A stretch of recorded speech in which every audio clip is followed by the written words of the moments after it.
Chapter number 15। God burial ridge का underground passage explode हो चुका था। ये देख के उसकी मास्टर भी काफी ज्यादा परेशान हो जाती है। ये धमाका देख के पीछे से ये होंगली सबको समझ जाती है और वो बहुत जोर जोर से फुट फुट के रोते हुए अपने मास्टर की तरफ चिल्लाती है, मास्टर मैंने लुई को मार दिया, मैंने उसे फिर से मार दिया और उसके पास तो साफ साफ 9 लाइफ्स थी ना, फिर अभी ये क्यों? उसके आंसू बहते ही जाते हैं, वो सिसकियां भरते हुए बस खुद को ही कोसती जाती है। उसके मास्टर भी परेशान होते हुए उसकी तरफ देखती है, फिर थोड़ी नम निगाहों के साथ अपनी पावर्स को एक्टिवेट करते हुए होंगलिंग के ऊपर एक स्पेल कास्ट करते हुए कहती है कि होंगलिंग अभी सब कुछ ठीक है, तुम थोड़ा आराम कर लो। अगले पल उसका स्पेल काम करने लगता है और होंगलिंग के आंसू थम जाते हैं। वो गहरी नींद में चली जाती है और हुम करते हुए खराटे मारने लगती है। इसे सुलाने के बाद उसकी मास्टर की भी हिम्मत जवाब दे जाती है और वो होंगलिंग को लेकर अपने घुटनों पे आ जाती है। उसके बावजूद तो होंगलिंग को संभालते हुए मनी मन सोचती है, लुई आखिर एग्जैक्टली तुम इतना दर्द कैसे झेल पा रहे हो? उसकी आंखों में रिग्रेट साफ साफ देखी जा सकती है। उसने रिसेंटली ही ब्रेक थ्रू किया था तो वो साफ साफ सेंस कर पा रही थी कि लुई अब भी जिंदा है। अपनी सिस्टर को परेशान देख के होंगलिंग की मार्शल आर्टिस्ट के करीब आती है और कहती है कि कैसा रहेगा कि हम लोग जाके वहाँ पर एक बार देखते हैं। पर ये सुन के बाइको लंग अपनी आंखें बंद कर लेती है और एक गहरी सांस भरते हुए स्ट्रिक्ट टोन में कहती है कि चलो थोड़ी देर के लिए और इंतजार करते हैं। ऐसी समय गुजरता जाता है और अब हमें 2 घंटे के बाद का सीन दिखाते हैं। गॉड बेरियल रिज तो एक्सप्लोड हो चुका है पर यहाँ अब भी एक माउंटेन बाकी है। रात हो चुकी है और इस माउंटेन के अंदर से काफी ज्यादा पर्पल डेंस ऑरा बाहर आ रहा है। बाइको लंग भी 2 घंटे तक इंतजार करने के बाद यहाँ इन्वेस्टिगेट करने के लिए आ गई है और इतना डेंस ऑरा देख के तो वो भी परेशान हो जाती है। पर जब वो अपने शार्प सेंसेस को चारों तरफ फैला के सेंस करने की कोशिश करती है तो वो काफी ज्यादा शॉक हो जाती है और चिल्लाती है, सैटरिंग इन्फेंट्रिलम, लुई ने सक्सेसफुली ब्रेक थ्रू कर लिया। मैं जाके देखती हूँ। वो जब गुफा की एंट्रेंस पे पहुंचती है तो उसे सामने काफी ज्यादा टूटे फूटे पत्थर नजर आते हैं जो धमाके की वजह से टूट चुके थे और यहीं पर एक स्टैचू के नीचे एमसी का बेजान सा दिखने वाला शरीर टूटी फूटी हालत में पड़ा सा हुआ है। कंटिन्यूअसली उसके शरीर से पर्पल डेंस चीज बाहर आती जा रही है। ये देख के उसकी मास्टर काफी ज्यादा परेशान हो जाती है। फिर एकदम नम आवाज में पूछती है कि लुई आखिर तुम कैसे हो? इसकी आवाज सुन के एकदम से एमसी होश में सा आता है। उसके अंदर से काफी ज्यादा पसीना निकल रहा था और वो हांफते हुए कहता है कि मैं ठीक हूँ। वैसे मास्टर क्या मैं आपसे पूछ सकता हूँ कि आप लोगों ने मेरे ऊपर कितने पॉइजन्स का इस्तेमाल किया है? ये सुनकर उसकी मास्टर भी अपना सर झुका लेती है। फिर भी वो एकदम स्ट्रेट टोन में कहती है कि जो पॉइजन मैंने तुम्हारे ऊपर इस्तेमाल किया है उसका नाम है टाइन मेरोबग। इससे होता यह है कि तभी लुई इसकी बात को काटते हुए अपना हाथ उठाता है और काफी ज्यादा हांफते हुए खड़ा होता है। फिर मुस्कुराते हुए हंसने लगता है,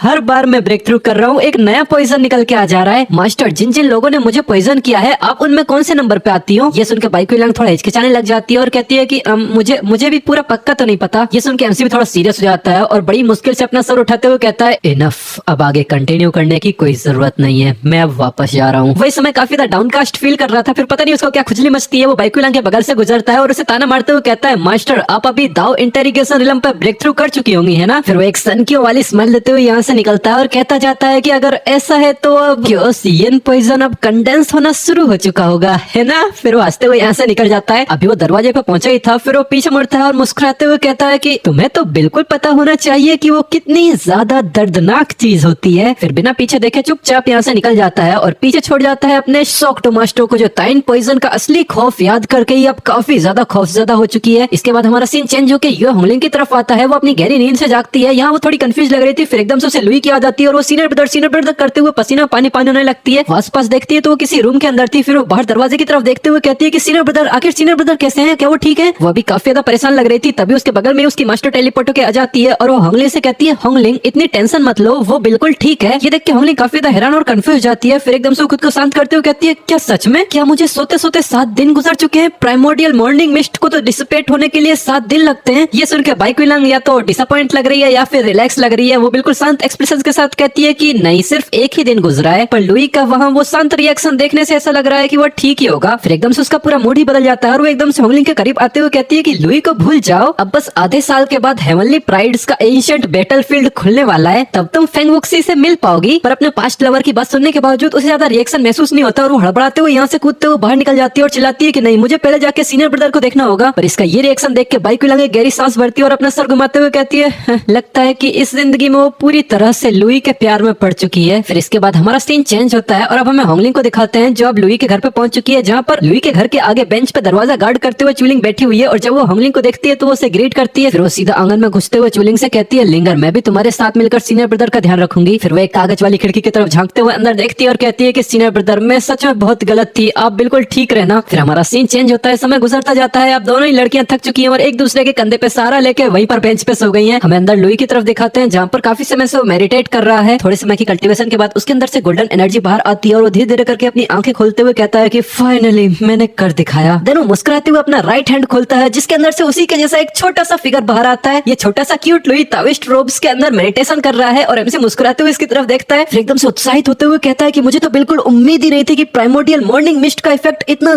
जबरदस्त होगा, मैंने तो ये कभी सोचा भी नहीं था कि मैं इसे अपने इन्फेंट में रिफाइन कर पाऊंगा। लुई की बातें सुनकर इन्फेंट की मेडिटेशन तुरंत ब्रेक हो जाती है और वो इरिटेशन के मारे इसकी तरफ अपना मुंह फुलाते हुए देखता है, फिर सीधा अपनी मिडिल फिंगर दिखाते हुए इसको घूरने लगता है। ये देख के तो लुई की भी हंसी छूट जाती है और वो इस छोटे से बच्चे की तरफ देखते हुए कहता है, ओह तो ये सिर्फ एक सेक्रेट इन्फेंट नहीं है, ये तो एक ट्रू सेक्रेट इन्फेंट है, एक सेक्रेट जायंट इन्फेंट। जायंट सुनके तो उसका इन्फेंट और भी ज्यादा इरिटेट हो जाता है और वो अपना मुंह फुलाते हुए सीधा एमसी की तरफ मारने के लिए आगे बढ़ने लगता है। फिर अचानक से लुई की शक्ल पे एक सनकियों वाली स्माइल आ जाती है और वो हंसते हुए चिल्लाता है कि इस जिंदगी में मैं तुम सबको इतना पीछे छोड़ दूंगा कि तुम मेरे मुकाबले में बस एक धूल का कतरा दिखोगे। चलो फिर देखते हैं कि वो वक्त आने पे तुम्हारी डिसअपॉइंटमेंट, तुम्हारा डिसअपेयर कितना ज्यादा होगा। इसकी सनकी भरी मुस्कुराहट के बाद हमारा सीन चेंज होता है और अब हमें ग्रेट डाउ सेक्ट की एक बेल के पास दिखाया जाता है जहाँ पर अनाउंसमेंट गूंजती है, 92nd जनरेशन के डिसाइपल्स मेरी कमांड सुनो, तुरंत ग्रेट डाउ पवेलियन के सामने इकट्ठा हो जाओ। दूसरी तरफ लुई आराम करते हुए चाय पी रहा था, उसके कानों में भी अनाउंसमेंट गूंजती है जो देख के वो कंफ्यूज जाता है और कहता है, हाँ अब आखिर यहाँ क्या हो रहा है। तभी लुई के बगल में उसका सिस्टम ओपन होता है और उसको याद दिलाता है, मास्टर क्या आप भूल गए कि अब हेवनली प्राइड का एंशिएंट बैटलफील्ड खुल चुका है। ये सुन के लुई को याद आता है और वो कहता है, ओह मुझे रिकवर होने में पूरे 6 महीने लग गए क्या। फिर अचानक से वो काफी एक्साइटेड हो जाता है और चिल्लाता है, हेवनली प्राइड्स का एंशिएंट बैटलफील्ड। जब मैंने मेरी पिछली जिंदगी में इस बैटलफील्ड के अंदर पार्टिसिपेट किया था तब तो मैं सिर्फ ओरिजिन कोर रिलम की 6th लेवल पर था और इस जिंदगी में तो मैं पहले से ही सैटरिंग इन्फेंट रिलम की 5th लेवल तक पहुंच चुका हूँ। इस बार तो मैं जरूर कहीं ज्यादा बड़ा हिस्सा हासिल करूंगा। देन वो एक्साइटमेंट के मारे फुल स्पीड में अपनी पावर्स को रिलीज करता है और यहाँ से तुरंत भागते हुए निकल जाता है और चिल्लाता है, चलो यहाँ से बाहर निकल के सीधा ग्रेट डाउ पवेलियन की तरफ चलते हैं। इसके बाद हमारा सीन चेंज होकर ग्रेट डाउ पवेलियन पे आता है जहाँ पर अनाउंसमेंट के बाद काफी सारे स्टूडेंट्स जमा होने लगे हैं। काफी सारे स्टूडेंट जब जमा हो जाते हैं तो वहीं एक एल्डर आता है और बालकनी से चिल्लाता है कि हेवनली प्राइड्स के एंशिएंट बैटलफील्ड में अजीब तरह की फ्लक्चुएशंस नजर आई हैं और कुछ ही दिनों में ये सेंट्रल प्रोविंस के 9 ड्रैगन वैली के अंदर ओपन होने वाला है। इसी स्टूडेंट्स की भीड़ में लुई भी हाथ बांध के खड़ा है। फिर वो एल्डर सबको बताता है कि ये एंशिएंट बैटलफील्ड सिर्फ 1000 साल में एक बार खुलता है और इसके अंदर बहुत ही ज्यादा मात्रा में रिसोर्सेस मिलते हैं। जो भी 100 साल से कम उम्र का है वो हेवनली प्राइड्स के बैटलफील्ड में एंटर कर सकता है। ये तुम सब के लिए सबसे ज्यादा फिटिंग परफेक्ट बैटलफील्ड है। तभी चुलिंग लुई के पास आती है और हिचकिचाते हुए कहती है कि यंग मास्टर आप वहाँ डेफिनेटली जाओगे है ना। पर लुई इसे इग्नोर करता है और इसके सवालों का कोई जवाब नहीं देता। तभी एल्डर इन लोगों को बताता है कि भले ही ये एंशिएंट बैटलफील्ड काफी ज्यादा शानदार जगह है लेकिन ये काफी ज्यादा खतरों और जानलेवा जालों से भरा हुआ है। वहाँ मरे हुए पिछले हेवनली प्राइड्स की भटकती आत्माएं अब भी वहाँ घूमती हैं और इसमें ह्यूमन रेस के साथ साथ फील्ड स्पिरिट्स, मॉन्स्टर्स और घोस्ट रेसेस के हेवनली प्राइड्स भी एंटर करेंगे। और इसके अलावा दूसरे सेक्ट्स और फैक्शन के डिसाइपल्स तुम्हारे ट्रेजर्स छीनने के लिए अक्सर जान से मारने तक को उतर आते हैं। इस बात को ध्यान से समझ लो और बहुत ही संभल के आगे बढ़ना। चुलिंग और लुई भी ध्यान से इन बातों को सुन रहे थे। यो होंगलिंग भी इनके पीछे ही खड़ी हुई है। पर यहाँ अजीब बात यह है कि वो इस बार ना तो लुई की तरफ देखती है ना चुलिंग की तरफ। वो अपने ही ख्यालों में खोई नजर आ रही है। और हाँ पता चलता है यो इस समय सच में अपने ही ख्यालों में खोई हुई है और वो मन ही मन किसी को याद करते हुए सोचती है, फन वुक्सी क्या हम फिर कभी साथ मिलकर लड़ पाएंगे। वो लगता है अब एक और इंटरेस्टिंग कैरेक्टर इसमें ज्वाइन करने वाला है। वेल जो भी हो पर ये हेवनली प्राइड्स का बैटलफील्ड काफी ज्यादा इंटरेस्टिंग जरूर होगा। तो अगर तुम लोगों को ये वीडियो पसंद आई है तो सबसे पहले तो जाके इस वीडियो को लाइक करो और कमेंट सेक्शन में बताओ कि तुम लोगों को ये सीरीज कैसी लग रही है और क्या तुम लोग अगला एपिसोड देखने के लिए एक्साइटेड हो। हाँ मुझे पता है कि इसका अगला एपिसोड आ चुका है पर मैं उसे जल्दी बना के डाल दूंगा। ठीक है तो अब मिलते हैं तुमसे इसके नेक्स्ट एपिसोड। तब तक के लिए बाय।